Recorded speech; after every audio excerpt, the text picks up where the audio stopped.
بالبک والوں نے ایسی ایک مورتی یمن سے بنوائی تھی اور اپنے شہر لائے تھے۔ اس کا سارا خرچ ایک عورت نے برداشت کیا تھا جسے بعد والوں نے احتراماً بال کہنا شروع کر دیا تھا۔ جب یہاں اس مورتی کی عبادت شروع ہوئی تو بک قبیلہ کے لوگوں نے اپنے شہر کا نام بالبک رکھ دیا جو آج بھی ہے۔ ویسے آپ کی معلومات میں اضافہ کرتا چلوں کہ یہ بک قبیلہ آج ہمارے پاکستان میں بھی مختلف مقامات پر آباد ہے۔ یہ لوگ بک کے بجائے بک کہلاتے ہیں۔ اس شہر بالبک سے کچھ فاصلے پر نہر یرموک بہتی تھی۔ اس نہر یرموک سے جنوب مشرق میں ایک جھیل تھی جس میں سے کوہ قاسیون کی مشہور نہر قاسیون نکلی تھی جس کا ذکر میں نے اپنی کل کی مجلس میں کیا تھا۔ 1415 ہجری میں ان علاقوں میں بزور شمشیر اسلام پھیلایا گیا، یعنی ابو عبیدہ، سیف بن عمرو بن ابی عثمان اور یزید بن اسید الغسانی نے ان علاقوں پر اسلام کے نام پر قبضہ کیا اور اپنا نام نہاد اسلام نافذ کر دیا، جس کی تفصیل درج کرنے کی ضرورت ہی نہیں ہے۔ کلام الہی کی سورہ صافات میں اس شہر کے بارے میں ارشاد ہے کہ جناب الیاس واقعی اللہ کے رسولوں میں سے تھے۔ جب انہوں نے لوگوں سے فرمایا کیا تم ڈرتے نہیں ہو؟ تم بال کو پکارتے ہو، اس کی پوجا کرتے ہو اور بہترین خالق کو ترک کرتے ہو جو تمہارا اور تمہارے باپ دادا کا رب ہے۔ تو قوم نے ان کی تصدیق نہ کی تو ہم نے انہیں عذاب کے سامنے لا کھڑا کیا، مگر اپنے مخلص بندوں کو بچا لیا اور ہمارا آل یاسین یعنی آل محمد علیہ السلام پر سلام ہو۔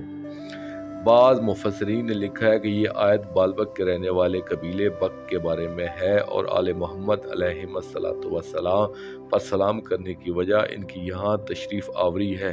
گویا یہ ایک اشارہ تھا کہ پاک پردہ داران وحدت صلوات اللہ علیہن کی یہاں مستقبل میں تشریف آوری کے بارے میں آمدم برسر موضوع۔ کل میں نے یہ بیان کیا تھا کہ تقریباً 100 پیر کے قریب قافلہ تسلیم و رضا بالبک کے شہر میں داخل ہوا اور غروب آفتاب سے کچھ بعد تک اس سے مختلف گلیوں، محلوں اور بازاروں میں سے گزارا گیا اور پھر شہر کے مرکزی قلعہ کے سامنے لایا گیا تھا۔ اسی طرح یہاں ایک واقعہ بھی پیش آیا جو میں آج بیان کرنا چاہتا ہوں، لیکن یہ واقعہ بیان کرنے سے پہلے میں یہ مناسب سمجھتا ہوں کہ بالبک سے دمشق کے درمیان جو قصبات اس دور میں موجود تھے، ان کے نام، ان کی ترتیب، ان کے درمیان فاصلے بیان کرتا چلوں تاکہ آپ آئندہ کے واقعات بخوبی سمجھ سکیں۔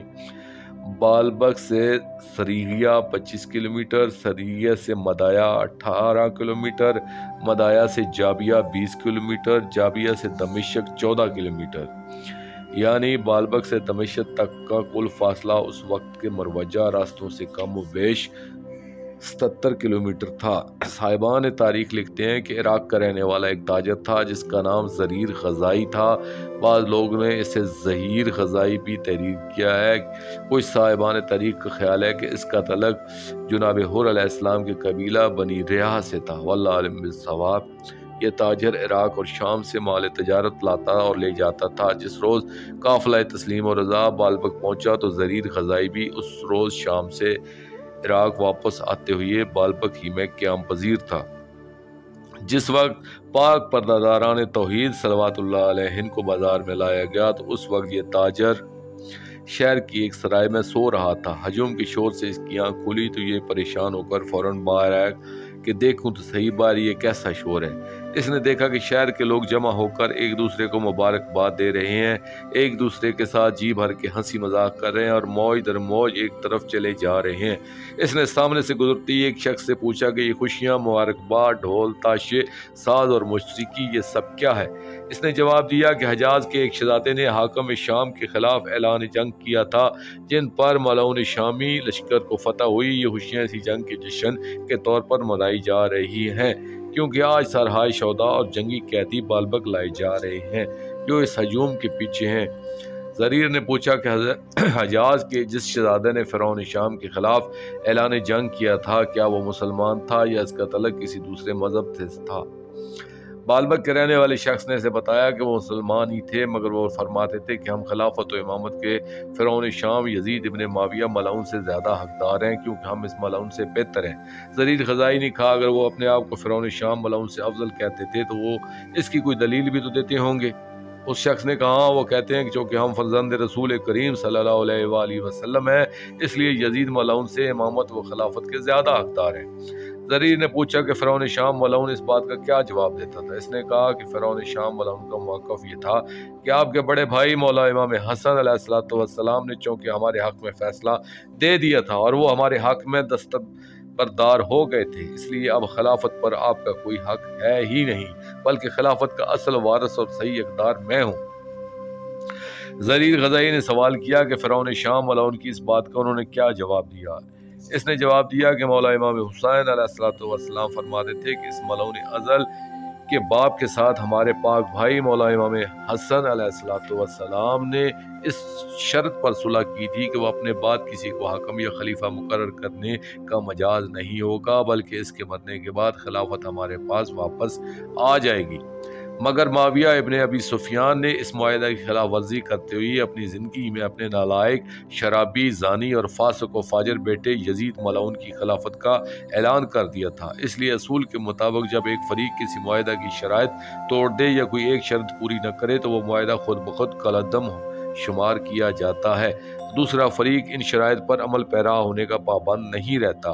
زریر غزائی نے پوچھا کہ بھائی مجھے یہ تو بتاؤ کہ حجاز کے اس شہزادے کا نام کیا تھا؟ اس نے جواب دیا کہ ان کا اسم مبارک مولا حسین ابن علی علیہ السلام تھا۔ زریر غزائی خود روایت کرتا ہے کہ جس وقت اس شخص نے یہ نام پاک تلاوت کیا تو میرے دل و دماغ پر گویا ایک برق سی گری جس نے سب کچھ جلا کر راکھ کر دیا۔ میں نے فوراً دوسرا سوال کیا کہ ان کی پاک والدہ مائدہ صلوات اللہ علیہ کا کیا نام تھا؟ اس شخص نے مجھے بتایا کہ ان کی پاک والدہ پاک سیدہ نساء العالمین صلوات اللہ علیہ بنت رسول اکرم صلی اللہ علیہ وآلہ وسلم تھی۔ یہ بات سنتے ہی میرا کلیجہ منہ کو آنے لگا، مجھے ایسا محسوس ہوا گویا میرے ہوش و حواس جاتے رہے ہیں، کیونکہ یہ بات تو میں سوچنا بھی گناہ سمجھتا تھا کہ اس دنیا کا کوئی شخص مولا امام حسین ابن علی ابن ابی طالب علیہم السلام کے ساتھ اتنی جسارت کرنے کی جرت بھی کر سکتا ہے۔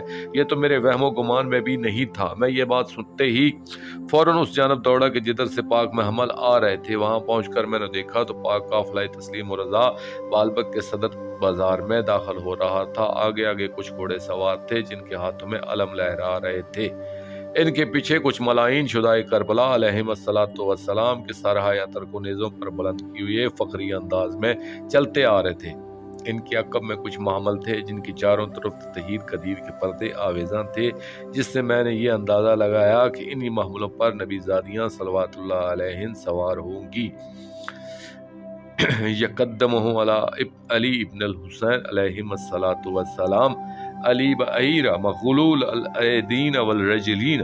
کاش کہ اس وقت میری زندگی ختم ہو جاتی اور میں یہ منظر نہ دیکھ پاتا کہ ان پردہ محملوں سے آگے مولا امام حسین علیہ السلام کی دستار کے پاک وارث ایک غیر موضوع سواری پر سوار تھے، اور چونکہ بیماری اور نکاہت کی وجہ سے وہ ناکہ کی پشت پر بیٹھنے سے قاصر تھے، اس لیے امت ملعون نے یہ اہتمام کیا تھا کہ ان کے دونوں قدم مبارک زیر ناکہ پابند کر دیے تھے۔ وہ خود ناکہ کے کوہان پر جھکے ہوئے تھے اور تسبیح و تحلیل میں مصروف تھے۔